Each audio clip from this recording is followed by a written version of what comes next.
ഞാൻ ഈ ധനാഭ്യർത്ഥനകളെ പിന്തുണയ്ക്കുകയാണ്. രാജ്യത്താകമാനം മതനിരപേക്ഷ കക്ഷികൾക്ക് കുറച്ചുകൂടി ആശ്വാസമേകുന്ന ഒരു തെരഞ്ഞെടുപ്പ് റിസൾട്ടിന് ശേഷമാണ് ഈ നിയമസഭാ സമ്മേളനം ഇവിടെ വീണ്ടും നടക്കുന്നത്.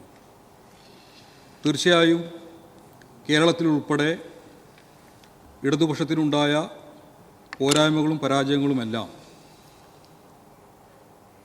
നല്ല പരിശോധന നടത്തി ആവശ്യമായ തിരുത്തലുകളോടുകൂടി ഞങ്ങൾ വീണ്ടും വരിക തന്നെ ചെയ്യുമെന്ന കാര്യത്തിൽ തർക്കമില്ല.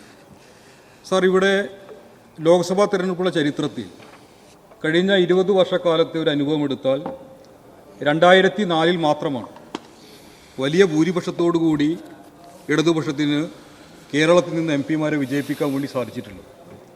2004 18 സീറ്റിൽ ഇടതുപക്ഷത്തിന് വിജയിക്കാൻ വേണ്ടി സാധിച്ചു. മലപ്പുറത്ത് ഹംസാക്ക ഉൾപ്പെടെ വിജയിച്ചു വരുന്ന സാഹചര്യമുണ്ടായി. എന്നാൽ 2009 അത് 4 സീറ്റായി കുറഞ്ഞു. അന്ന് വിജയിച്ചത് കോൺഗ്രസ് ഉൾപ്പെടുന്ന UDF ആണ്.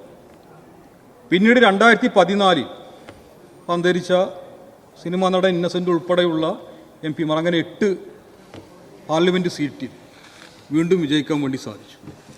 എന്നാൽ പിന്നീട് 2019 ഇപ്പോൾ 24 ഒരു സീറ്റിലാണ് ഞങ്ങൾക്ക് വിജയിക്കാൻ വേണ്ടി സാധിച്ചത്. എന്നാൽ ഞങ്ങൾ അമ്പേ തകർന്നു എന്ന നിലയിലേക്ക് ഈ നിയമസഭയിൽ UDF കൊണ്ടുവരുന്നത്, അത് 2 വർഷത്തിനുള്ളിൽ അതിനാവശ്യമായ മറുപടി കേരളത്തിലെ ജനങ്ങൾ നൽകുമെന്ന കാര്യത്തിൽ യാതൊരു തർക്കവുമില്ല. ഇപ്പോൾ സംസ്ഥാന നിയമസഭാ തെരഞ്ഞെടുപ്പുകളിൽ 2001 മാത്രമാണ് 100 സീറ്റിൽ ആന്റണി ഗവൺമെൻറ് അധികാരത്തിൽ വരാൻ വേണ്ടി 100 സീറ്റിൽ. പിന്നീട് 2006 VS സർക്കാർ 98 സീറ്റിൽ കേരളത്തിൽ അധികാരത്തിൽ വന്നു. എന്നാൽ പിന്നീട് 2011 നിങ്ങളുടെ സീറ്റ് 2 വോട്ടിൻ്റെ ഭൂരിപക്ഷം ഉണ്ടായിരുന്നു, 72. ആ 72 പിന്നീട് 2016 91 സീറ്റിൻ്റെ പിൻബലത്തോടു കൂടി ഒന്നാം പിണറായി സർക്കാർ അധികാരത്തിൽ വരുന്ന സാഹചര്യമുണ്ടായി. 2021 91 നിന്ന് 99 സീറ്റായി, അത് വർദ്ധിപ്പിക്കുന്ന സാഹചര്യമുണ്ടായി. ഇനിയിപ്പോൾ 2026 വരികയല്ലേ. നമ്മുടെ മുന്നിൽ 2 വർഷമുണ്ട്. ആ 2 വർഷത്തിനുള്ളിൽ ഇടതുപക്ഷം ലക്ഷ്യം വെക്കുന്ന കേരളത്തിൽ 100 സീറ്റിൽ മേലെ സീറ്റിലേക്ക് അധികാരത്തിൽ വരുന്ന സാഹചര്യം തീർച്ചയായും നിയമസഭാ തെരഞ്ഞെടുപ്പിൻ്റെ സാഹചര്യവുമായി ബന്ധമുണ്ടാവും എന്ന കാര്യത്തിൽ യാതൊരു തർക്കവുമാണ്. സാർ, ഇവിടെ തൃശ്ശൂരിൽ പരാജയം സംഭവിച്ചു. BJP ആണ് വിജയിച്ചത്. യഥാർത്ഥത്തിൽ തൃശ്ശൂരിൽ മുരളീധരനെ കൊണ്ടുവരികയാണ് ചെയ്തത്. അതിന് ഏതാനും ദിവസങ്ങൾക്ക് മുമ്പ് പെങ്ങളായ പത്മജ BJPയിലേക്ക് പോകുന്ന സാഹചര്യമുണ്ട്. അപ്പോൾ ആ സാഹചര്യത്തെ മറികടക്കാനും സംസ്ഥാന രാഷ്ട്രീയത്തിൽ വന്ന വലിയ തിരിച്ചടി, അല്ലെങ്കിൽ അത്തരം ഒരു നേരത്തെ AK ആൻ്റണിയുടെ മകൻ പോയി മുഖ്യമന്ത്രി എന്ന രൂപത്തിൽ ഉണ്ടായിരുന്ന നേതാവിൻ്റെ മകനാണ്. ഇപ്പോൾ ഇതാ വീണ്ടും K കരുണാകരൻ്റെ മകൾ പോകുന്ന സാഹചര്യം ഉണ്ടായി. അപ്പോൾ പെങ്ങൾ പോയപ്പോൾ ആങ്ങളയിലൂടെ തൃശ്ശൂർ പാർലമെൻറ്റ് സീറ്റ് പിടിച്ചെടുക്കാമെന്ന രൂപത്തിൽ വടകരയിൽ നിന്ന് K മുരളീധരനെ തൃശ്ശൂരിലേക്ക് കൊണ്ടുവരുന്ന സാഹചര്യമുണ്ട്. തോൽവിക്ക് ശേഷം നിങ്ങളുടെ KPCC പ്രസിഡൻ്റായിരുന്ന ഈ നിയമസഭയിൽ ഉൾപ്പെടെ പ്രതിനിധാനം ചെയ്ത K മുരളീധരൻ പറഞ്ഞ ഏറ്റവും പ്രധാനപ്പെട്ട കാര്യം, വടകര വിട്ടത് ഞാൻ ചെയ്ത ഏറ്റവും വലിയ തെറ്റ് എന്നത്. കോൺഗ്രസ് BJPക്ക് വേണ്ടി തൃശ്ശൂരിൽ K മുരളീധരനെ ബലിയാടാക്കുന്ന സാഹചര്യം ഉണ്ടായില്ലേ. ഇനിയിപ്പോൾ നമുക്ക് തൃശ്ശൂരിലെ വോട്ടിൻ്റെ ഒരു കണക്ക് പരിശോധിക്കാം. 2019 നിങ്ങളുടെ പ്രതാപൻ MP ആയിരിക്കുന്ന വേളയിൽ അന്ന് 4,15,000 വോട്ടിനാണ് ജയിച്ചത്. അന്ന് ഞങ്ങൾക്ക് 3,21,000 വോട്ടുണ്ടായിരുന്നു.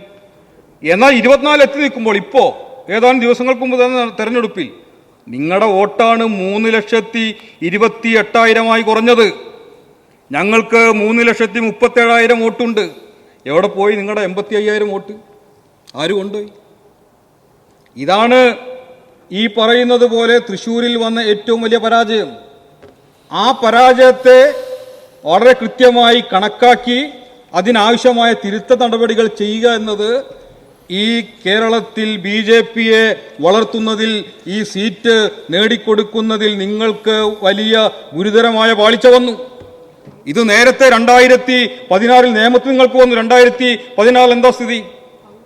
അവിടെ സുരേന്ദ്രൻ പിള്ള എന്ന ദുർബലനായ സ്ഥാനാർത്ഥിക്ക് അന്ന് കിട്ടിയ വോട്ട് 13,860.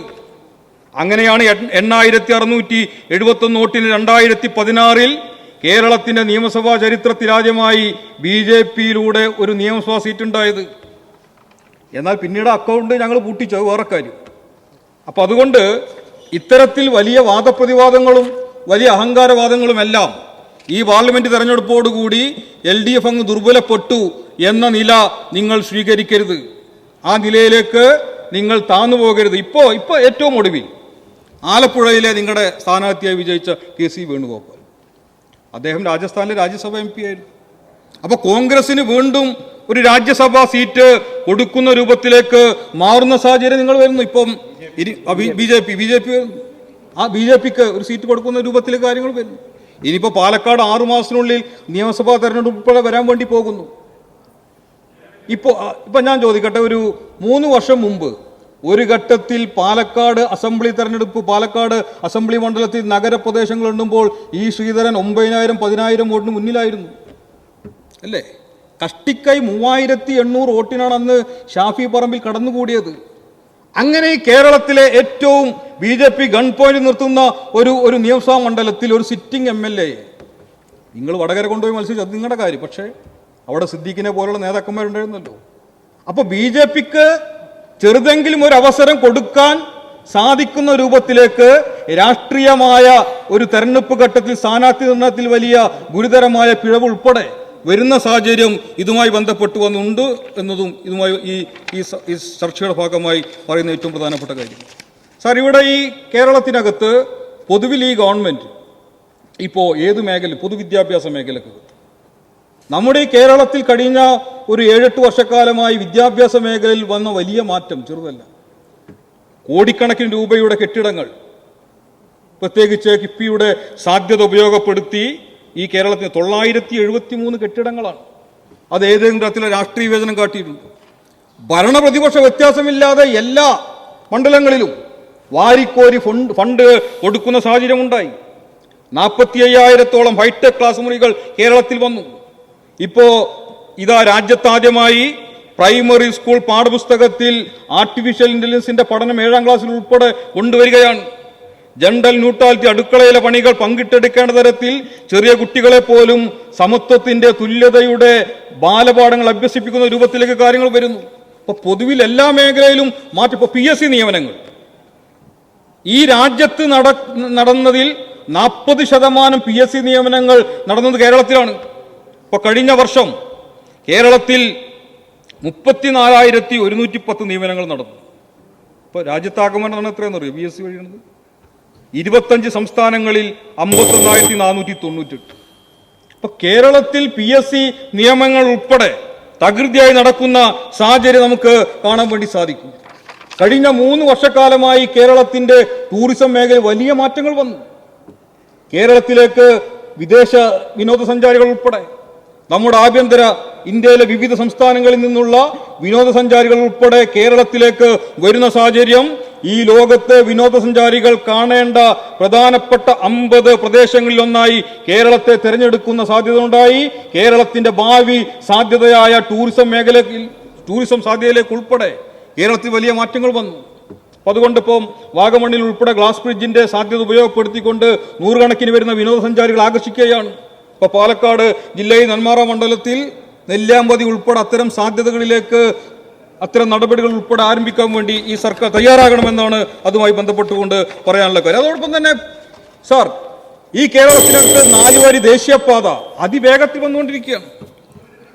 ആ നിലയിലേക്ക് കാര്യങ്ങൾ വരുന്നു. ഒരു വശത്ത് അതിദാരിദ്ര്യ നിർമ്മാർജ്ജനം നടത്തി 66,000 വരുന്ന കുടുംബങ്ങളെ കണ്ടെത്തി ഉയർത്തിക്കൊണ്ടുവരുന്ന, ഈ സമൂഹത്തിൽ ഏറ്റവും അടിത്തട്ടിൽ കിടക്കുന്ന കുടുംബങ്ങളെ ഉയർത്തിക്കൊണ്ടുവരുന്ന പദ്ധതികൾ കൊണ്ടുവരുന്നതോടൊപ്പം തന്നെ ഭാവി കേരളത്തിന്റെ ഏറ്റവും പ്രധാനപ്പെട്ട സാധ്യതകളിലൊന്നായ 4 വരി ദേശീയപാത കേരളത്തിൽ തകൃതിയായതിന്റെ പണി നടന്നുകൊണ്ടിരിക്കുന്നു. ഞാൻ ഈയിടെ മലപ്പുറം ജില്ലയിലൂടെ ഒന്ന് യാത്ര ചെയ്യേണ്ടി വന്നു. പണ്ട് പോയപ്പോൾ വളാഞ്ചേരിയിലും കോട്ടക്കലും ഉണ്ടായിരുന്ന ഗതാഗത കുരുക്കെല്ലാം 2026 മാറാൻ വേണ്ടി പോകുന്നു. അതിവേഗത്തിൽ യുദ്ധകാലടിസ്ഥാനത്തിൽ അതിന്റെ പ്രവൃത്തി നടന്നുകൊണ്ടിരിക്കുകയാണ്. ഇതിനാവശ്യമായ ഇച്ഛാശക്തി ആരെടുത്തത്? നിങ്ങളുടെ ഗവൺമെന്റുകളിൽ ഒരുപാട് കാലം ഈ കേരളത്തിൽ ഭരിച്ചിട്ടില്ല. കേന്ദ്രവും നിങ്ങളുടെ കാലത്തുണ്ട്, കേന്ദ്ര ഗവൺമെന്റും ഒക്കെ നിങ്ങൾ ഭരിച്ചിരുന്നു.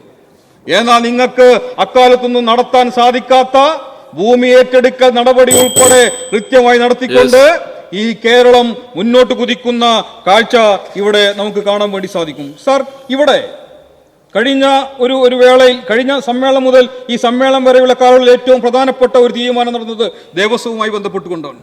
സംസ്ഥാനത്തെ ദേവസ്വം ബോർഡുകൾക്ക് കീഴിലുള്ള കോളേജുകൾ ഉൾപ്പെടെയുള്ള വിദ്യാഭ്യാസ സ്ഥാപനങ്ങളിൽ, ക്ഷേത്രങ്ങളിൽ ചരിത്രത്തിൽ ആദ്യമായി സംവരണം ഉൾപ്പെടെ ഏർപ്പെടുത്തിയ ചരിത്രപരമായ തീരുമാനം നടന്ന സവിശേഷമായ ഒരു സാഹചര്യത്തിൽ കൂടിയാണ് ഈ നിയമസഭാ സമ്മേളനം നടന്നത്. ഒരിക്കൽ കൂടി ഈ ബില്ലിനെ പിന്തുണച്ചുകൊണ്ട് ഞാൻ അവസാനിപ്പിക്കുന്നു. Thank you.